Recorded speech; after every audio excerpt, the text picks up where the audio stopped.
Hello friends, आपण शिकतोय chapter electrochemistry standard 12 आणि लेक्चर नंबर आहे 9. आणि आज आपण अतिशय महत्त्वाचा टॉपिक लक्षामध्ये घेणार आहोत आणि तो आहे voltaic cell, that is galvanic cell. Now what is voltaic cell or what is galvanic cell? It is a type of electrochemical cell. Voltaic cell किंवा galvanic cell, it is a type of a electrochemical cell which converts chemical energy into electrical energy due to spontaneous redox reaction. हा असा electrochemical cell आहे जो chemical एनर्जीचं conversion electrical एनर्जीमध्ये करतो due to spontaneous redox reaction. म्हणजे काय तर या सेलमध्ये स्पॉन्टेनियसली रेडॉक्स रिॲक्शन होते, म्हणजेच केमिकल रिॲक्शन होते आणि त्या केमिकल रिॲक्शनमुळे इलेक्ट्रिकल एनर्जी प्रोड्यूस झाल्याचं आपल्याला दिसून येतं. म्हणजेच केमिकल रिॲक्शनमुळे इलेक्ट्रिकल एनर्जी प्रोड्यूस होते आहे, म्हणजेच chemical energy is converted into electrical energy due to the spontaneous redox reaction. This is Voltaic cell or galvanic cell. Now the popular example of the Voltaic cell is Daniell cell. आता या Daniel सेलचं आपण construction, working, diagram या सगळ्या गोष्टी आपण लक्षामध्ये घेणार आहोत. आता काय आहे डॅनियल सेल तर लक्षात घ्या. Daniell cell consist of 2 beakers. Daniell सेलमध्ये 2 बीकर्स असतात. In one beaker the zinc rod is deep in ZnSO4 solution which is 1 molar. In another beaker the copper rod is deep in CuSO4 solution which is also 1 molar. म्हणजे काय केलं आपण 2 beaker घेतलेले आहे. एका बीकरमध्ये ZnSO4 solution घेतलं, दुसऱ्या बीकरमध्ये CuSO4 solution घेतलं. ZnSO4 मध्ये झिंक रॉड डीप केला तर CuSO4 मध्ये कॉपर रॉड आपण डीप केलेला आहे. आणि हे दोन्हीही जे रॉड आहेत they are connected to electric bulb. हा इलेक्ट्रिक बल्ब लागला म्हणजे इलेक्ट्रिकल एनर्जी प्रोड्यूस झाली, इलेक्ट्रिक करंट फ्लो झाला, हे त्या ठिकाणी सिद्ध होणार आहे. आता पुढे काय केलं आहे, हे जे 2 बीकर्स आहे यांना आपण 2 हाफ सेल असं म्हणू. याला झिंक हाफ सेल म्हणा, याला कॉपर हाफ सेल म्हणा. These 2 half cell are connected by means of a salt bridge. Salt bridge here is use to complete the electrical circuit. हा जो सॉल्ट ब्रिज आहे हा इलेक्ट्रिकल सर्किट कंप्लीट करण्यासाठी मदत करणार आहे. Only by the transfer of ion. हा फक्त आयनचं ट्रान्सफर करेल आणि इलेक्ट्रिकल सर्किट कंप्लीट करेल, हे सॉल्ट ब्रिजचं फंक्शन आहे. या सॉल्ट ब्रिज विषयी डिटेलमध्ये माहिती आपण at the end of this lecture बघणार आहोत. त्याच्यामुळे सध्याला फक्त एवढं लक्षात ठेवा की these 2 half cell are connected by means of a salt bridge and this salt bridge completes the electrical circuit by the migration of ion. काय झालं पूर्ण कन्स्ट्रक्शन लक्षात घ्या. Daniell cell consists of 2 beaker. In one beaker zinc rod is deep in 1 molar ZnSO4 solution. In another beaker copper rod is deep in 1 molar CuSO4 solution. Zinc rod and copper rod are connected to electric bulb.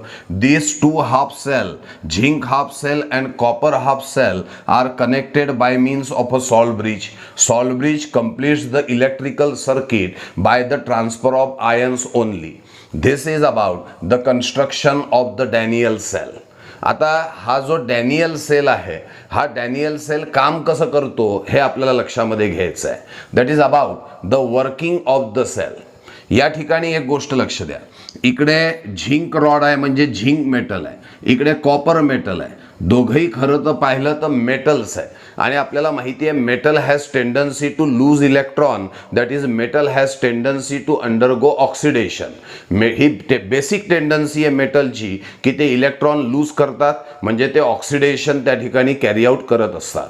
पण आता दोन्ही ठिकाणी तर oxidation होऊ शकत नाही. भले दोघंही मेटल आहे पण दोन्ही ठिकाणी ऑक्सिडेशन होणार नाही. कुठल्या तरी एका ठिकाणी ऑक्सिडेशन होणार आहे. मग कोणापाशी ऑक्सिडेशन होणार आहे हे कसं लक्षात येईल तर बघा, रिड्युसिंग एजंट ऑर्डर आहे zinc is stronger reducing agent than copper. Zinc जो आहे हा स्ट्रॉंगर रिड्युसिंग एजंट आहे कॉपरपेक्षा.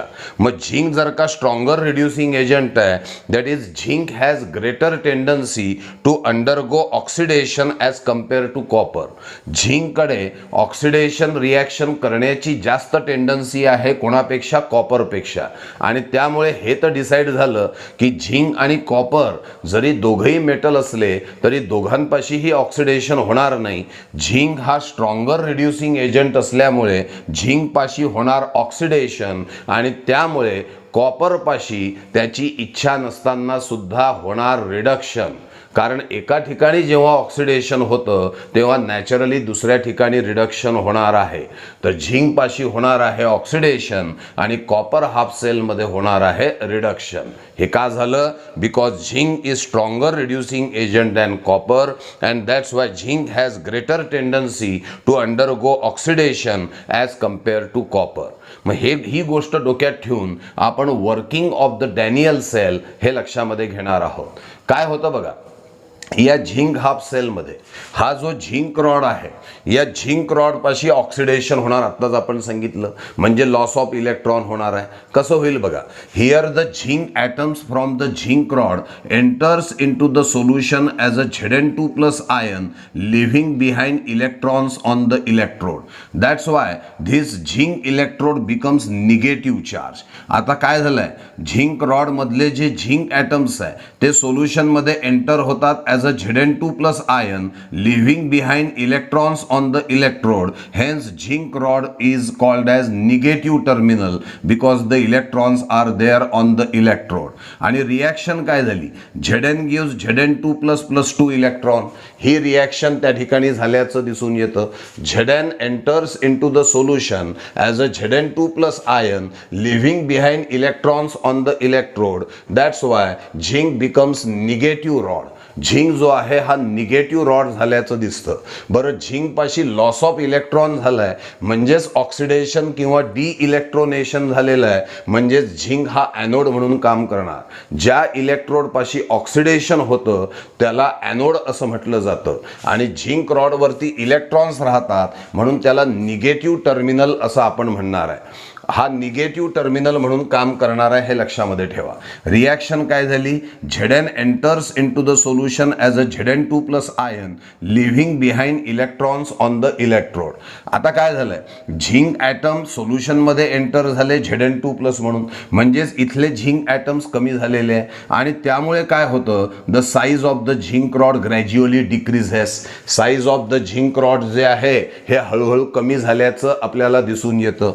पण त्याच वेळेला सोल्युशनमध्ये Zn2+ आयन एंटर होतात म्हणजे Zn2+चं कॉन्सन्ट्रेशन वाढतं. म्हणजेच अल्टिमेटली आपण असं म्हणू शकतो की here the size of the zinc rod decreases but the concentration of Zn2+ that is ZnSO4 increases.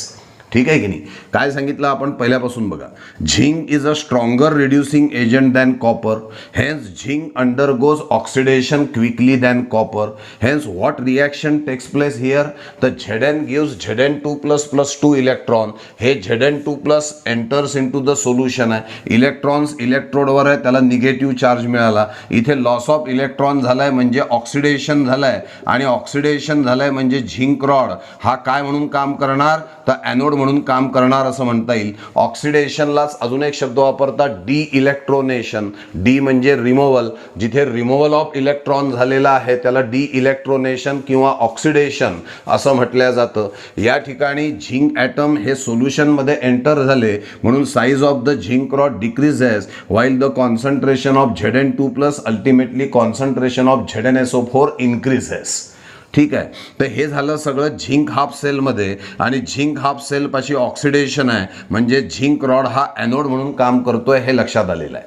आता हे जे इलेक्ट्रॉन्स आहे जे या झिंक इलेक्ट्रोडवर असतात they travels through the external circuit. ते एक्सटर्नल सर्किटमधनं ट्रॅव्हल करतात या ठिकाणी अशा तऱ्हेने, म्हणजे झिंक रॉडकडून कोणत्या रॉडकडे आले, ते कॉपर रॉडकडे. आता तोपर्यंत या कॉपर हाफ सेलमध्ये कुठली रिॲक्शन होणार आहे, हा जो CuSO CuSO4 आहे हा डिसोशिएट होतो Cu2 plus plus SO4 minus minus. यातले जे Cu2 प्लस आयन्स आहे they get migrated towards the copper rod. As the positive ion Cu2 plus ion get migrated towards the copper rod, this copper rod becomes positively charge, hence it is called as positive terminal. म्हणून याला positive terminal असं म्हटलं जातं. Cu2 plus get migrate towards the copper rod, hence it is called as positive terminal. When this Cu2 plus get migrated towards the copper rod they accept the electron which are coming from the external circuit. हे Cu2 plus या copper रॉडकडे जातात आणि external सर्किटमधनं आलेल्या इलेक्ट्रॉनला accept करतात आणि ही reaction तिथे झाल्याचं दिसून येतं.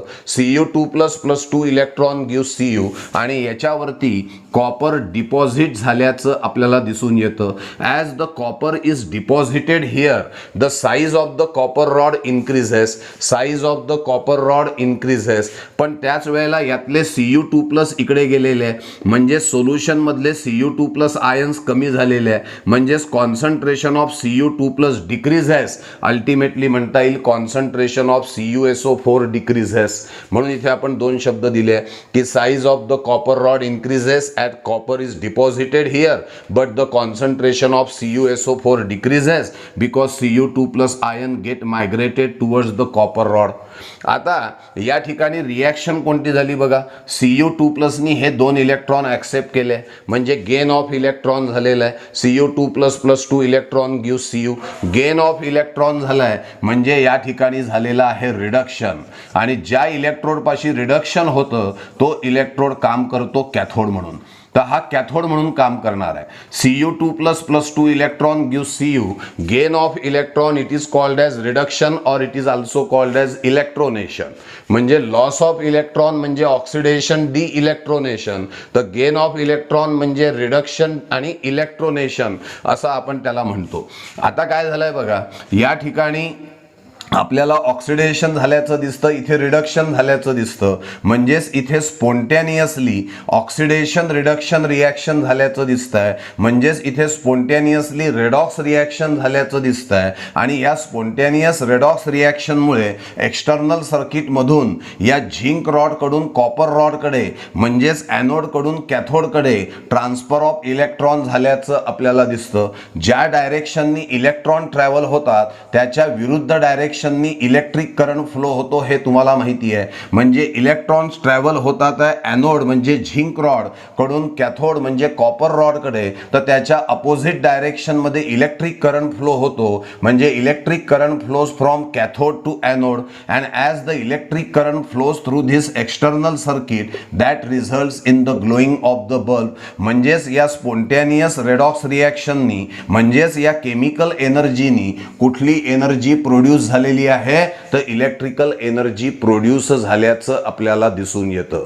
या ठिकाणी झिंक हाफ सेल मध्ये ऑक्सिडेशन होतं. Zn gives Zn2 plus plus 2 electron. Copper half cell मध्ये रिडक्शन झालेलं आहे. Cu2 plus plus 2 electron gives Cu. ही आहे ऑक्सिडेशन रिॲक्शन, ही आहे रिडक्शन रिॲक्शन, ही आहे झिंक हाफ सेल मध्ये झालेली, ही आहे कॉपर हाफ सेल मध्ये झालेली. मग टोटल रिॲक्शन या पूर्ण सेलची reaction is the sum of this two reaction. मग या दोन रिॲक्शनची बेरीज करा. 2 इलेक्ट्रॉन कॅन्सल होईल. मग काय राहील Zn plus Cu2 plus gives Zn2 plus plus Cu. बघा नेट रिॲक्शन आहे. Zn plus Cu2 plus gives Zn2 plus plus Cu. Znचं रूपांतर Zn2 प्लस हे ऑक्सिडेशन आहे. Cu2 प्लसचं रूपांतर Cu हे रिडक्शन आहे म्हणजेच ही स्पॉन्टॅनियस रेडॉक्स रिॲक्शन आहे. And due to this spontaneous redox reaction the electron flows from zinc to copper while electric current flows from copper to zinc and this results in the flowing of the electric current through the external circuit and this results in the glowing of the bulb. यामुळे bulb लागल्याचं आपल्याला दिसून येतं. Thus this cell acts as a source of electricity. This cell acts as a battery. हा जो sale आहे जो Daniel sale आहे हा बॅटरी म्हणून काम करतोय आणि या बॅटरीमध्ये हा जो झिंक रॉड जो ॲनोड आहे तो निगेटिव्ह टर्मिनल आहे आणि कॉपर रॉड जो कॅथोड आहे तो पॉझिटिव्ह टर्मिनल आहे. तुम्ही पोटेन्शियलची डेफिनेशन लक्षामध्ये घेतलेली आहे. What is potential? The level of the positive charge is called as potential. If the level of the positive charge is high, it is called as high potential. आता हे positive terminal आहे, म्हणजे इथे level of the positive charge high आहे, म्हणून it is considered at high potential. याला high potential असं म्हटलं जातं. नंतर दुसरीकडे झिंक रॉड म्हणजे निगेटिव्ह टर्मिनल आहे, तर याला लो पोटेन्शियल असं म्हटलं जातं. What it is called as low potential. म्हणजे या ठिकाणी हाय पोटेन्शियल आहे, इथे लो पोटेन्शियल आहे, म्हणजे या दोन पोटेन्शियलच्या मध्ये डिफरन्स आहे, ज्याला आपण पोटेन्शियल डिफरन्स किंवा व्होल्टेज किंवा EMF असं म्हणत असतो. आणि जेव्हा तुम्ही 1 मोलार ZnSO4 1 मोलार CuSO4 घेऊन हे सगळं वर्किंग करता, तेव्हा जे पोटेन्शियल डिफरन्स, तेव्हा जो EMF प्रोड्यूस झालेला असतो तो असतो 1.1 व्होल्ट. किती असतो तो? 1.1 व्होल्ट. म्हणजे समरी काय सांगता येईल की या ठिकाणी स्पॉन्टेनियस रेडॉक्स रिॲक्शन झालेली आहे, त्यामुळे इलेक्ट्रिक करंट फ्लो झाला, कारण potential difference EMF of 1.1 volt इथे डेव्हलप झाला आहे. That results the flowing of the electric current through the external circuit and that results in the glowing of the bulb. This is about the working of the Daniell cell. आता या Daniel सेलची ही diagram जी आपण काढलेली आहे, याचं symbolic representation किंवा ज्याला formulation असं म्हणतात ते आपण इथे दिलेलं आहे. आता हे फॉर्म्युलेशन कसं काढतात बघा, लक्षात घ्या. फॉर्म्युलेशनचे रूल्स आपण बघूच नंतर, पण या ठिकाणी तुम्हाला काय दिसतंय, हा जो झिंक रॉड आहे, हा झिंक रॉड हा डायरेक्ट कॉन्टॅक्टमध्ये आहे कोणाच्या? ZnSO4च्या. मग डायरेक्ट कॉन्टॅक्टमध्ये जर का आहे तर सिंगल व्हर्टिकल लाईन दाखवा. Zn in direct contact with ZnSO4, Zn in direct contact with ZnSO4.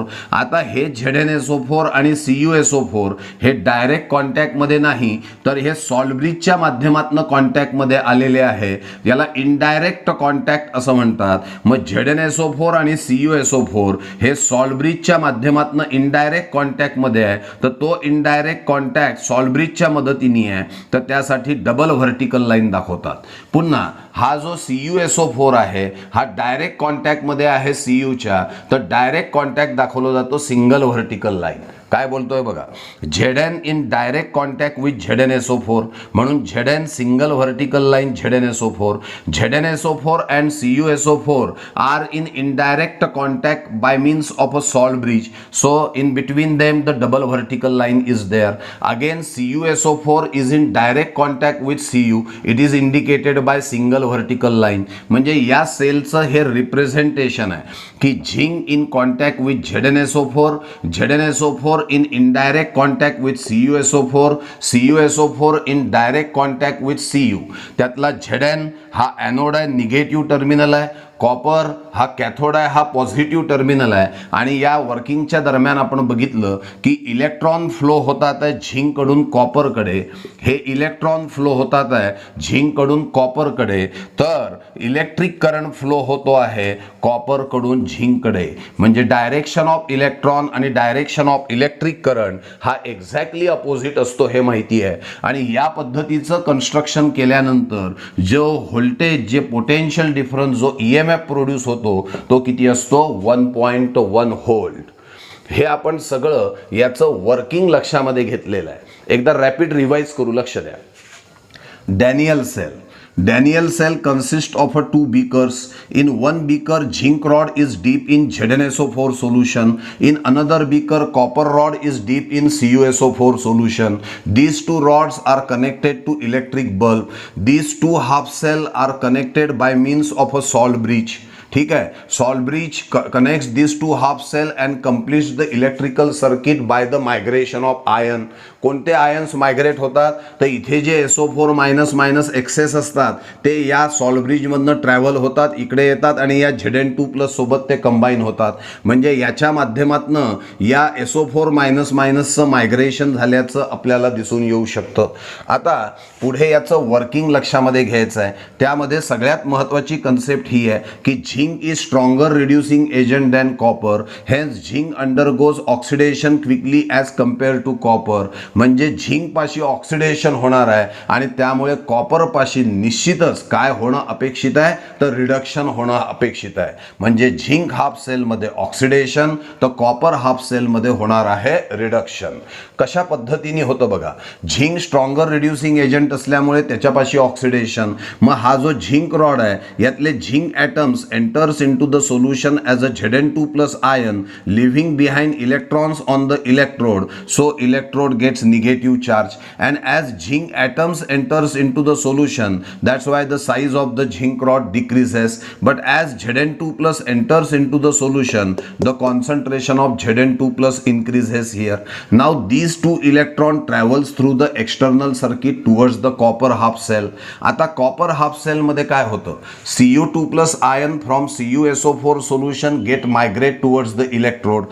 As positive ion get migrated towards the electrode, this electrode is called as positive terminal. Here this Cu2+ ion accept the electron which are coming from the external circuit, and the reaction is Cu2+ plus 2 electron gives Cu.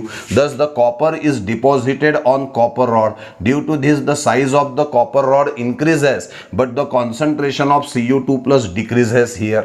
आता काय झालंय की या ठिकाणी इथे oxidation झालं, इथे reduction झालंय, म्हणजे स्पॉन्टेनियस रेडॉक्स रिॲक्शन झाली आहे. त्यामुळे एक्सटर्नल सर्किटमधनं इलेक्ट्रॉन्स ट्रॅव्हल झाले आहे आणि त्यामुळे त्याच्या अपोजिट डायरेक्शननी इलेक्ट्रिक करंट फ्लो होणार आणि बल्ब ग्लो झाल्याचं आपल्याला दिसून येतं.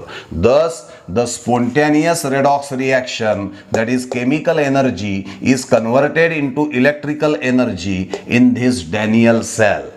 दिस is about the construction working of the Daniell cell. लक्षात येत आहे. Now about the function of the salt bridge and what is salt bridge, या दोन गोष्टी आपल्याला लक्षामध्ये घ्यायच्या आहे. First of all, what is salt bridge. आता सॉल्ट ब्रिज म्हणजे काय असतं, एक यू शेप ट्यूब असते, ग्लास ट्यूब. अशा पद्धतीची यू आकाराची एक ग्लास ट्यूब तयार केली जाते आणि त्यामध्ये ही जी यू शेप ग्लास ट्यूब आहे यामध्ये ओतलं जातं, यामध्ये पोअर केलं जातं the saturated solution of a strong electrolyte like KCl KNO3 और NH4NO3 इन 5% अगर सोल्युशन. म्हणजे यामध्ये आपण भरलेलं आहे सॅच्युरेटेड सोल्युशन, आपण भरलेलं आहे स्ट्रॉंग इलेक्ट्रोलाइट्सचं, लाईक एक तर KCl घ्या, नाही तर KNO3 घ्या, नाही तर NH4NO3 घ्या, आणि त्याला कशामध्ये घेतलंय आपण, तर 5% अगर सोल्युशनमध्ये घेतलंय. सुरुवातीला याचं हॉट सोल्युशन घेतलं जातं आणि ते थंड झाल्यानंतर ते जेली लाईक मटेरियलमध्ये कन्व्हर्ट होतं. कोणामध्ये, जेली लाईक मटेरियल. त्यानंतर काय करतात, at the mouth of this U shape tube the glass wool or cotton plug is fix. Glass wool किंवा कॉटन प्लग का बरं फिक्स केला, की जेणेकरून हे जे जेली लाईक मटेरियल आहे हे असं याला आपण उलट करून याच्यामध्ये बुडवणार आहे, तर ते जेली लाईक मटेरियल खाली पडू नये म्हणून ग्लास वूल किंवा कॉटन प्लग लावलाय. मग पूर्णच बंद का नाही करून टाकत, तर आपल्याला ट्रान्सपोर्ट ऑफ आयन्सची परमिशन द्यायची आहे. जेली लाईक सबस्टन्स खाली नाही पडू द्यायचा, पण ट्रान्सपोर्ट ऑफ आयन्सची परमिशन द्यायची आहे. म्हणून ग्लास वूल किंवा कॉटन प्लग लावतात, जेणेकरून जेली लाईक सबस्टन्स तर खाली पडणार नाही, पण या पोरस सबस्टन्स मधून मायग्रेशन ऑफ आयन्स मात्र, ट्रान्सफर ऑफ आयन्स मात्र झाल्याचं आपल्याला दिसून येईल. पुन्हा ऐका, सॉल्ट ब्रिज म्हणजे एक यू शेप ग्लास ट्यूब आहे, त्यामध्ये आपण saturated solution of strong electrolyte like KCl और KNO3 और NH4NO3 इन 5% अगर सोल्युशन घेतलंय. सुरुवातीला हे हॉट सोल्युशन घेतात, ते कूल झाल्यानंतर जेली लाईक सबस्टन्समध्ये ते कन्व्हर्ट होतं आणि त्याच्या माउथला आपण ग्लास वूल किंवा कॉटन प्लग लावलेला आहे. मग त्याला असं करून यामध्ये दोन हाफ सेलमध्ये इमर्स करतात. यामुळे काय होतं, या कॉटन प्लग किंवा ग्लास वूलमुळे हे जेली लाईक सबस्टन्स तर बाहेर येत नाही, पण या दोन पोरस, हे जे कॉटन प्लग किंवा ग्लास वूल आहे हे पोरस आहे, यातनं मायग्रेशन ऑफ आयन मात्र झाल्याचं आपल्याला दिसून येतं. आता काही प्रश्न आपल्या मनात निर्माण होतात की हे अगर काय आहे, तर अगर म्हणजे आहे it is a jelly like substance which is carbohydrate which is obtain from sea weed. समुद्रात जे वीड्स असतात त्याच्यापासून हा जेली लाईक सबस्टन्स मिळवला जातो, जो आहे अगर. दुसरं यालाच का निवडलं आपण, किंवा because it has a greater ability of holding the saturated solution of a strong electrolyte like a KCl KNO3 और NH4NO3. दुसरा मुद्दा, या ठिकाणी KCl KNO3 NH4NO3 हे स्ट्रॉंग इलेक्ट्रोलाइट आपण जे घेतलेले आहे तेच का निवडले, याचं कारण आहे KCl KNO3 NH4NO3 they have equal transport number. Equal transport number म्हणजे काय आहे, तर दे have same speed of कॅटायन्स and anion. समजा उदाहरणार्थ आपण KClचा विचार केला, आपण यामध्ये KCl घेतलेला आहे अगर सोल्युशन मध्ये. आता काय होतं, हा जो KCl आपण इथे घेतलेला आहे तो असतो आयोनिक फॉर्म मध्ये K+ आणि Cl-. जेव्हा या ठिकाणी Zn2+ एंटर्स होतात, मग हा इथे positive charge solution, positive charge excess मध्ये होईल. मग याला न्यूट्रलाइज करण्यासाठी हे Cl- आयन यातनं इकडे ट्रॅव्हल होतात आणि या Zn2+ सोबत कंबाईन होऊन ZnCl2 इथे तयार करतात. तर त्याच वेळेला हा जो K+ आहे, हा K+ इकडे ट्रॅव्हल होतो आणि तो SO4- सोबत कंबाईन होऊन K2SO4 देत असतो. म्हणजे काय झालं की निगेटिव्ह आयन आले झिंक हाफ सेल मध्ये आणि पॉझिटिव्ह आयन्स गेले कॉपर हाफ सेल मध्ये. तर हे जे K+ आणि Cl- आयन यांचं जे मायग्रेशन आहे, यांचा जो स्पीड आहे तो दोघांचाही सारखा असतो, त्याला म्हणतात इक्वल ट्रान्सपोर्ट नंबर. तर KCl मध्ये K+ Cl- चा ट्रान्सपोर्ट नंबर सेम आहे, स्पीड ऑफ कॅटायन आणि एनायन सेम आहे. इथे K+ आणि NO3- चा सेम आहे. त्यामुळे KCl वापरा का KNO3 वापरा का NH4NO3 वापरा, तिघही चालतील. यामध्ये यांना निवडण्यामागचं कारण असं आहे, why these strong electrolytes are use, because they have equal transport number, that is they have same speed of the cations and anion. त्यामुळे एकाच वेळेला दोन्हीही हाफ सेलमध्ये न्यूट्रलिटी मेंटेन होते. नाही तर इथे Zn2+ कॉन्सन्ट्रेशन जास्त राहिलं असतं, हा पॉझिटिव्ह चार्ज बिकर झाला असता, इथे SO4- राहिले असते, कारण Cu2+ तर इकडे गेलेत आणि कॉपर म्हणून डिपॉझिट झाले. मग इथे SO4- सोबत हा K+ कंबाईन होतो आणि Zn2+ सोबत हा Cl- कंबाईन होतो आणि इलेक्ट्रिकल न्यूट्रलिटी दोन्ही ठिकाणी मेंटेन करण्याचं काम या सॉल्ट ब्रिजनी केल्याचं आपल्याला दिसतं. म्हणजे हा जो सॉल्ट ब्रिज आहे, हा सॉल्ट ब्रिज मायग्रेशन ऑफ आयन्सला परमिशन देतो. त्यामुळे दोन हाफ सेलला तो कनेक्ट करतो. It completes the electrical circuit by the transport of the ion. It maintain the electrical neutrality of the solution also. त्याचे फंक्शन्स आपण इथे दिलेत बघा, युजेस. पहिलं काय आहे, it connect the two half cell and complete the electrical circuit. या दोन हाफ सेलला कनेक्ट करण्याचं काम हा सॉल्ट ब्रिज करतोय आणि त्यामुळे इलेक्ट्रिकल सर्किट कंप्लीट होतं. It maintain the electrical neutrality bye the transport of ion. K+ इकडे येऊन याला न्यूट्रलाइज केलं, Cl- इकडे येऊन याला न्यूट्रलाइज केलं. म्हणजेच दोन्हीही हाफ सेल मधली इलेक्ट्रिकल न्यूट्रलिटी मेंटेन करण्याचं काम सुद्धा सॉल्ट ब्रिजचं आहे. हा या दोन इलेक्ट्रोलाइट मध्ये डायरेक्ट मिक्सिंग होऊ देणार नाही. It avoid the direct mixing of this two electrolyte. का बरं, यांचं डायरेक्ट मिक्सिंग का नाही होऊ द्यायचं, यांचा डायरेक्ट कॉन्टॅक्ट का नाही येऊ द्यायचा? एक गोष्ट लक्ष द्या, जर का यांचा डायरेक्ट कॉन्टॅक्ट आला असता तर ट्रान्सपोर्ट ऑफ इलेक्ट्रॉन जे आहे हे एक्सटर्नल सर्किटमधनं होण्याच्या ऐवजी हे डायरेक्टली होऊन गेलं असतं. डायरेक्टली या हाफ सेलमधून या हाफ सेलमध्ये इलेक्ट्रॉन ट्रान्सफर झाले असते. आपला उद्देश, आपला इंटरेस्ट हा फक्त स्पॉन्टेनियस रेडॉक्स रिॲक्शन घडवणं नाही आहे, तर त्या स्पॉन्टेनियस रेडॉक्स रिॲक्शनच्या माध्यमातनं एक्सटर्नल सर्किटमधनं इलेक्ट्रॉन्स ट्रॅव्हल व्हायला पाहिजे. म्हणजे त्याच्या अपोजिट डायरेक्शनमध्ये इलेक्ट्रिक करंट फ्लो होईल.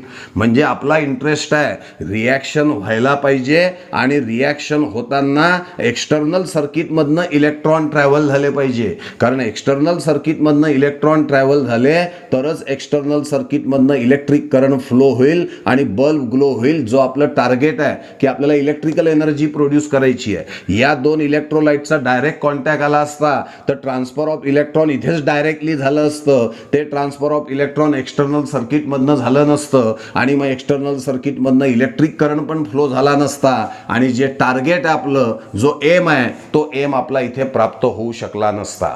म्हणून या सॉल्ट ब्रिजचं महत्त्व खूप जास्त आहे. तो या दोन इलेक्ट्रोलाइटिक सोल्युशनमध्ये इनडायरेक्ट कॉन्टॅक्ट आणतो, डायरेक्ट कॉन्टॅक्ट आणत नाही. ट्रान्सफर ऑफ इलेक्ट्रॉन इथे होत नाही. ट्रान्सफर ऑफ इलेक्ट्रॉन एक्सटर्नल सर्किटमधनंच झाल्याचं दिसून येतं.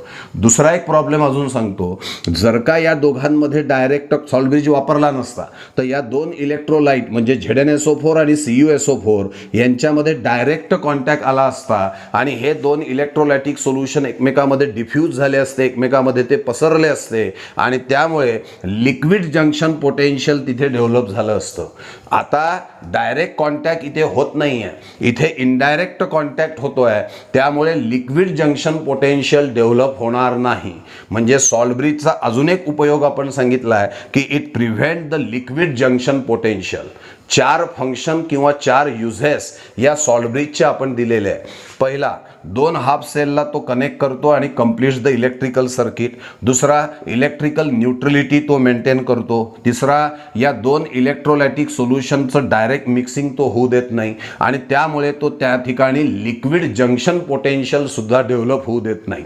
या लिक्विड जंक्शन पोटेन्शियलला थोडं डिटेलमध्ये आपण बघू. What is liquid junction potential? In short it is LJP, liquid junction potential. What is liquid junction potential? It is the potential difference produced at the junction of the two electrolytic solution.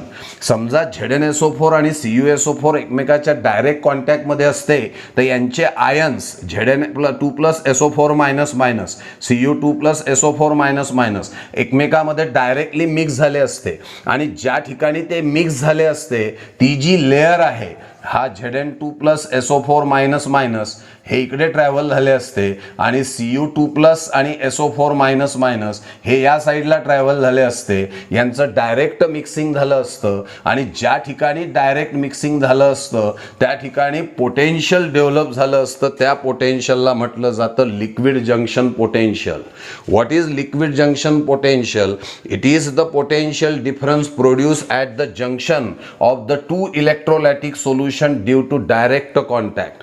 It is due to the difference in the speed of the ions of the two electrolyte. या इलेक्ट्रोलाइटचा जो ions आहे त्यांचं एकमेकांमध्ये जे mixing आहे त्याचा speed different असतो. त्यामुळे या जंक्शन पाशी जिथे ते भेटतात त्या ठिकाणी एक पोटेन्शियल डिफरन्स प्रोड्यूस होतं, त्याला लिक्विड जंक्शन पोटेन्शियल असं म्हणतात.